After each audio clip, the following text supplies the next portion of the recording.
ఆ కర్ర రోలు లాగేటప్పటికి రోలు చెట్లకి ఒరుచుకుని ఈ రోలు యొక్క ఒరిపిడికి 2 చెట్లు పెద్ద చప్పుడు చేస్తూ కింద పడిపోయాయి. కింద పడిపోయేటప్పటికే అందులోంచి 2 దివ్యమైనటువంటి పురుషులు గొప్ప తేజస్సుతో పైకొచ్చారు. పైకొచ్చి, కృష్ణ, నీ యొక్క అనుగ్రహ విశేషం చేత ఇవాళ మేము శాప విమోచనం పొందాం.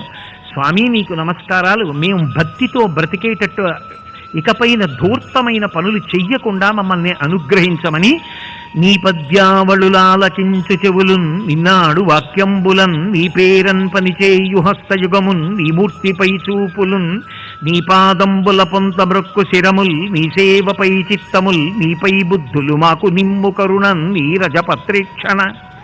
ఓ స్వామి, ఇక పైన నీ యొక్క పాదముల దగ్గర వంగి నమస్కరించగలిగినటువంటి తల, నీ పేరు మీద ఏ పని చేసినా భక్తితో చేతులతో చెయ్యడానికి కావలసినటువంటి ఆర్ద్రత కలిగినటువంటి భక్తితో కూడినటువంటి హృదయం, వీటిని మాకిప్పించు అని చెప్పి ఆయన పాదముల మీద పడి నమస్కరించి వెళ్ళిపోయారు.